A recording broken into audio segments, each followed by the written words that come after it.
முன்னணி இயக்குனரான ராஜ்முருகன் இயக்கத்தில் உருவாகியுள்ள மயிலாட் எனும் திரைப்படத்தில் சசிகுமார், ஜெயபிரகாஷ், குரு சோமசுந்தரம், ஆசா சரத், இயக்குனர் கோபி நாயனார், வசுமித்ரா உள்ளிட்ட பலர் நடித்திருக்கின்றனர். நீரவ் ஷா ஒளிப்பதிவு செய்யும் இந்த திரைப்படத்திற்கு பாடலாசிரியர் யுகபாரதி பாடல்களை எழுத சான் ரோல்டன் இசையமைத்திருக்கிறார். கலை இயக்கத்தை முனி பால்ராஜ் மேற்கொள்ள படத்தொகுப்பு பணிகளை சத்யராஜ் நடராஜன் கவனித்திருக்கிறார். TR பூர்ணிமா ஆடை வடிவமைப்பாளராக பணியாற்ற நடனத்தை எம் செரிப்பும், சண்டை காட்சிகளை PC சன்ட்டும் அமைத்திருக்கிறார்கள்.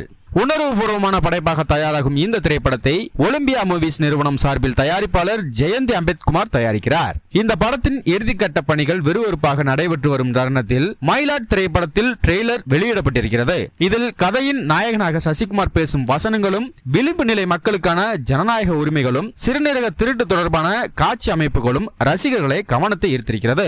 அரசியல் ஆதிக்கத்தில் சிக்கியிருக்கும் ஏழை மனிதர்களின் வாழ்வியலை உணர்வுபூர்வமாக விவரிப்பதால் இந்த முன்னோட்டம் அனைத்து தரப்பு ரசிகர்களிடமும் பெரும் தாக்கத்தை ஏற்படுத்தி வருகிறது. தேசிய விருதினை வென்ற ராஜ்முருகன் தொடர்ந்து வெற்றி படங்களை வழங்கி வரும் சசிகுமார் ஆகிய இருவரும் முதன்முறையாக மயிலாட் படத்தில் ஒன்றிணைந்திருப்பதாலும் ட்ரெய்லர் இடம்பெடுத்திருக்கும் உணர்வுபூர்வமான காட்சிகளாலும் இந்த படத்தை பற்றிய எதிர்பார்ப்பு சற்று அதிகமாகவே இருக்கிறது.